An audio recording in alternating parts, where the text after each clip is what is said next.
Hello everyone. Hello जी parents. आज का जो टॉपिक है कि 4 मंथ आपके पास बचा हुआ है। 4 मंथ में ही आपको जेईई मेंस क्रैक करना है, फोड़ना है और एनआईटी कॉलेज में जाना है।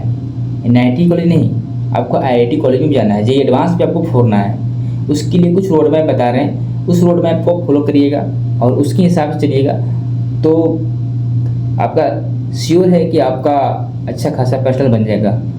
ठीक है, 4 मंथ में आपका एनआईटी कॉलेज मिल जाएगा अच्छा खासा। ठीक है, अब 4 मंथ में कैसे प्रिपरेशन करें उसके बारे में बात करते हैं। 4 मंथ के लिए आपका जैसे आप फिजिक्स, केमिस्ट्री और मैथ, यही 3 आपका सब्जेक्ट पढ़ना है। ठीक है, फिजिक्स, केमिस्ट्री, मैथ यानी PCM। ठीक है, PCM का मतलब जानते हैं फुल फॉर्म। P मतलब फिजिक्स होता है, C मतलब केमिस्ट्री होता है, M मतलब मैथ होता है। तो फिजिक्स, केमिस्ट्री, मैथ आपको पढ़ना है। ठीक है, तो लोग बोलेंगे कि अरे 3 ही सब्जेक्ट है तो इजी पड़ेगा, लेकिन ऐसा नहीं है। फिजिक्स में भी बहुत सारे चैप्टर है, केमिस्ट्री में भी बहुत सारे चैप्टर है और आपका मैथ में भी बहुत सारे चैप्टर बांटा हुआ है। अब आता है फिजिक्स में 11 पार्ट 12 पार्ट, केमिस्ट्री में भी 11 पार्ट 12 पार्ट, मैथ में भी 11th और 12th दोनों आता है। ठीक है, अब आपको पूरा चैप्टर ही नहीं पढ़ना है। 11th का पूरा ही फिजिक्स का चैप्टर नहीं पढ़ना है और 12th का फिजिक्स का चैप्टर पूरा नहीं पढ़ना है, क्योंकि आपको 4 मंथ में आपका कवर ही नहीं हो सकता है। फिजिक्स, केमिस्ट्री, मैथ में 11 पार्ट और 12 पार्ट देखते हैं तो इससे आपका पूरा कवर नहीं होगा 4 मंथ में। कवर तो कर लीजिएगा ऐसे पढ़ते, लेकिन जिस तरह से अगर परसेंटेज चाहिए, परसेंटाइल चाहिए और 99% चाहिए आपका, तो उसके हिसाब से बता रहे हैं। फिजिक्स में जैसे है आपका, फिजिक्स में 11 पार्ट को कर लीजिए अलग और 12th को अलग चैप्टर लीजिए। ठीक है, अब देखिए कि 11th में से और 12th में 11th चैप्टर में से सबसे ज़्यादा क्वेश्चन किससे पूछा जाता है, किस चैप्टर से सबसे ज़्यादा क्वेश्चन पूछा गया है जेईई मेंस में, उसको सीरियल बाय सीरियल नोट कर लीजिए एक नोटबुक पे। ठीक है, इस तरह से आपका नोटबुक होना चाहिए, दिखा रहे हैं आपको। इस तरह से नोटबुक आप रखें।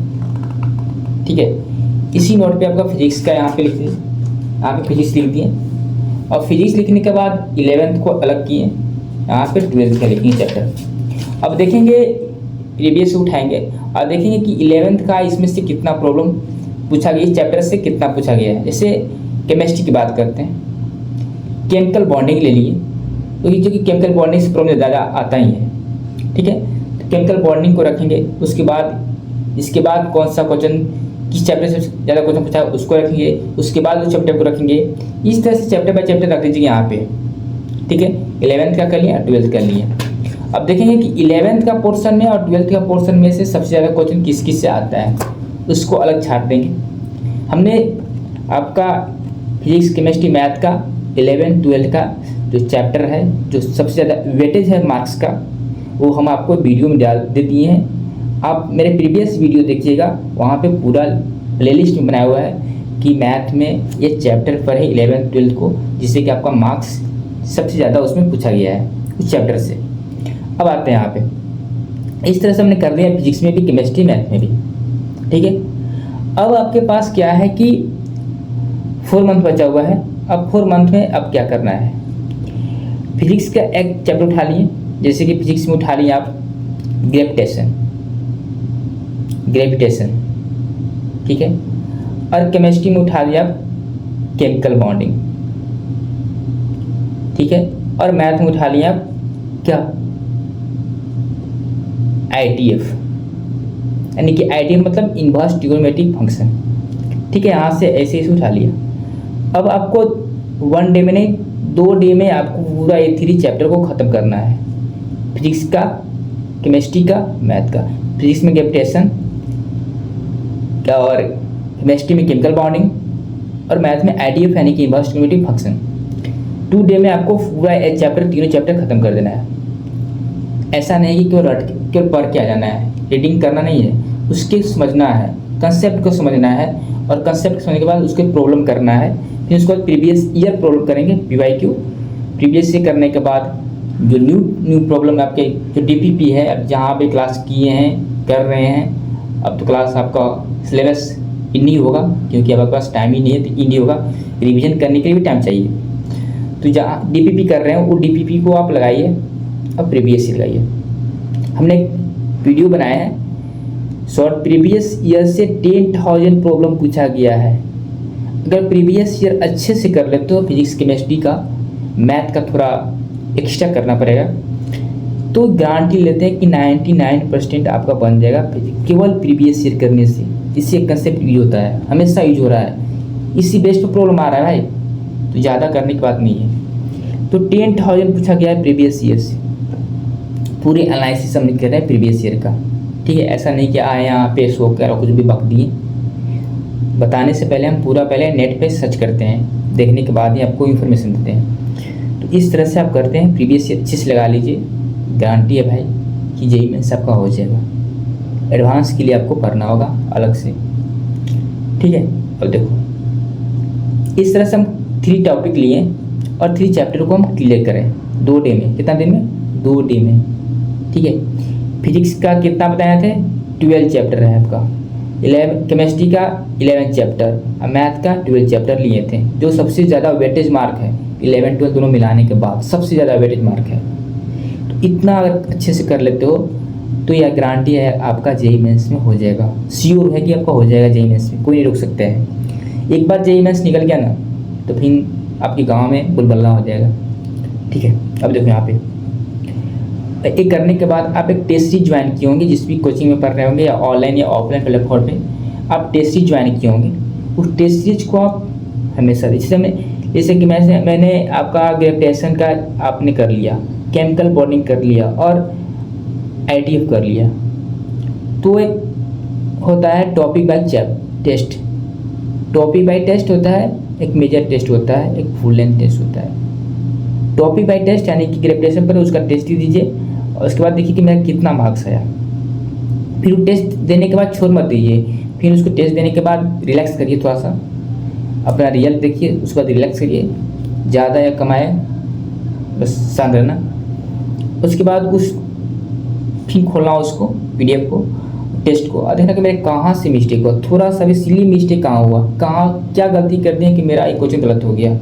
ये देखने के बाद यहाँ पे क्या करो, उसको लगाओ, अपने से लगाओ, ठीक है। उसको फिजिक्स के क्वेश्चन पे आप 4 आवर दीजिए, टेस्ट देने के बाद उसको पूरा एनालिसिस कर, गूगल से सर्च करो, कुछ भी सर्च करो कि कहाँ कहाँ गलती हुआ, करने के बाद उसको समझो। फिर टेस्ट सीरीज देने के बाद एक टेस्ट सीरीज इस तरह से कॉपी रखो, टेस्ट सीरीज का जो भी दिया उसको फॉर्मूला जो भी फिजिक्स का केमिस्ट्री का होगा इस पे नोट करना, कंसेप्ट इस पे लिखना है, इतना पतला होना चाहिए, नोट पैड होना चाहिए, इस पे लिखो। करने के बाद इससे क्या होगा कि मेरा थोड़ा सा इम्प्रूव नंबर होगा। अगर नेक्स्ट में पढ़ते हो, नेक्स्ट 2 दिन के बाद एक और उठाते हो, जैसे फिजिक्स में उठाते हो आपका रोटेशन फिजिक्स में उठाते हो, केमिस्ट्री में आप उठाते हो कोऑर्डिनेट ज्योमेट्री, कोऑर्डिनेशन कंपाउंड, और मैथ में देते हो आपके वेक्टर एंड 3D, ठीक है। तो इस जो यहाँ पे गलती कर दिया वो गलती यहाँ पे मत करना, थोड़ा सा इम्प्रूव करना, ठीक। रोटेशन यहाँ पे फिजिक्स में रोटेशन उठा लिया, केमिस्ट्री में आप कोऑर्डिनेशन कंपाउंड उठा लिए और मैथ में आप वेक्टर एंड 3D उठा लिए। थोड़ा सा नंबर कम आया होगा, अगर इसमें अगर 25 मार्क्स का होगा या कुछ भी, अब देखो थोड़ा सा इम्प्रूव करेगा, यहाँ पे थोड़ा सा इम्प्रूव हुआ, ठीक है। हर टेस्ट चीज में आप इम्प्रूव सोचिएगा, ठीक है।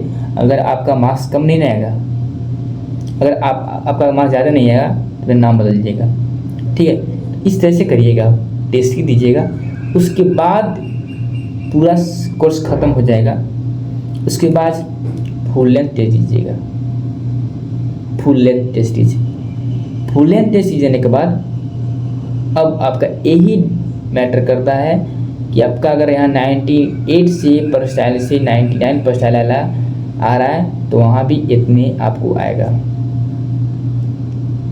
एग्जाम हॉल में नया क्वेश्चन मिलता है, तो इस तरह से माइंड बना लीजिएगा कि नया क्वेश्चन कैसे हमको हैंडल करना है, ठीक है। एग्जाम हॉल में किस तरह से न्यू क्वेश्चन को हम लगाएंगे, यहाँ पे अगर न्यू क्वेश्चन प्रैक्टिस कर लीजिएगा तो वहाँ पे न्यू क्वेश्चन मिल जाएगा। इस तरह से आपको करना है, ठीक है। इस तरह से करने के बाद क्या है, आपका टेस्ट सीरीज देने से आपका क्या होगा कि इम्प्रूव होगा, और वहाँ पे 99 फर्स्टाइल 98 फर्स्टाइल आएगा, जिससे कि आप जेई एडवांस हो, जेई मेंस होगा। और फिर जेई एडवांस के लिए आप 1 मंथ लगा कर पढ़ लीजिएगा। उसके लिए जो जेई मेंस निकलने के बाद आप जिस भी कोचिंग क्लास में पढ़ते हैं वहाँ पे जेई एडवांस का अलग से बैच स्टार्ट होता है। ठीक है, बैच हम लोग के टाइम बैच स्टार्ट हुआ था। बैच जिसका जेई मेंस होता है उसके बाद आपका रोल नंबर इसमें लेंगे, वहाँ पे चेक करेंगे, उसके बाद आपके पास मेल आएगा ये आपके लिए न्यू बैच स्टार्ट हुआ जेई एडवांस के लिए। केवल वहाँ पे प्रैक्टिस प्रॉब्लम होता है, कोई भी कंसेप्ट नहीं बताएंगे, क्योंकि कंसेप्ट आपको जेई मेंस में बता चुके हैं 2 ईयर में, 2 ईयर का क्लास बता चुके हैं। केवल क्वेश्चन प्रैक्टिस होगा, previous year new question practice होगा, क्योंकि सब्जेक्टिव भी उसमें आता है। तो इस तरह से प्रिपरेशन करो। पर डे आप टारगेट ले लो कि हमें कम से कम 3 टॉपिक्स को 2 दिन में फिनिश कर देना है, फिजिक्स केमिस्ट्री मैथ को। ठीक है, इस तरह से जिनको लगता है कि हमारे पास अभी भी टाइम नहीं है, अब मेरे से जेई मेंस नहीं होगा, एक गलत है। आप एक बार अपने परीक्षा लो, आपका जेई मेंस आपका क्लियर हो जाएगा। ठीक है, इस तरह से पढ़ो। और फिजिक्स केमिस्ट्री मैथ में का हम एक वीडियो बना चुके हैं जिसमें दिए हैं कि फिजिक्स में कौन सा टॉपिक सबसे ज़्यादा वेटेज है, मैथ में कौन सा टॉपिक वेटेज है, और केमिस्ट्री में कौन सा सबसे ज़्यादा वेटेज चैप्टर है। ठीक है, तो जाके देख लेना, उसके हिसाब से आप एक नोट्स पे वाइट पेज पे नोट करना, और क्या करना है, नोट करके उसको आप अपनी वाल पे चिपका देंगे, और उसके हिसाब से फिर प्रिपरेशन करेंगे। टेस्ट सीरीज का भी डेट आप अपने वाल पे यहाँ पे चिपका दीजिएगा। ठीक है, यहाँ से चिपका दीजिएगा। इस तरह से चिपकाने के बाद उसी के हिसाब से आप टेस्ट सीरीज दीजिएगा। जैसे हम इस पर लिख दिए टेस्ट सीरीज इतना तारीख को है, इतना बजे से, यहाँ पे रहेगा, यहाँ पे रहेगा टेस्ट सीरीज। ठीक है, यहाँ पे जैसे फिजिक्स का यहाँ पे लिख दिए जेई मेंस फिजिक्स ये चैप्टर वेटेज है, इतना परसेंटेज, इतना % आया हुआ है। यहाँ पे केमिस्ट्री का हो गया, चिपका रही मैथ, यहाँ पे मैथ, यहाँ पे फिजिक्स। अब यहाँ पे देखेंगे, यहाँ से लिए रोटेशन, फर्स्ट में रोटेशन है, फिजिक्स में रोटेशन है, केमिस्ट्री में आपका केमिकल बॉन्डिंग, और मैथ में आपका इनवर्स ट्रिगोनोमेट्री फंक्शन। ये हम करेंगे, लगा लिए, पूरा नियमन से कर लिए, अच्छे से कर लिए, टिक लगा देंगे, एक कंप्लीट हो गया यहाँ पे। ठीक है, इस तरह से करना है, आपका अच्छा खासा मार्क्स बन जाएगा। ठीक है, बाकी जो होता है उसके बाद हम मिलेंगे, नेक्स्ट वीडियो में मिलेंगे। जेई मेंस के एग्जाम डेट पे हम बात करेंगे, और नीट में मेरा वीडियो आएगा, एग्जाम के बारे में आएगा कि एग्जाम डेट कब से रिलीज हो रहा है, आपको कैसे, और फिर हम वीडियो बनाएंगे कि एग्जाम देने से पहले क्या क्या आपको खाना है, क्या, ठीक है, हल्का फूड खाना है, और एग्जाम हॉल में प्रेशर नहीं लेना है, इसके बारे में हम वीडियो बनाएंगे। अभी क्योंकि बहुत टाइम है, 4 मंथ है, इस तरह से प्रिपरेशन करो। फिर मिलते हैं हम लोग नेक्स्ट वीडियो में। Thank you all of you, share subscribe करें। आपका भैया NIT भैया Mukesh Kumar. Thank you all of you, bye bye, good.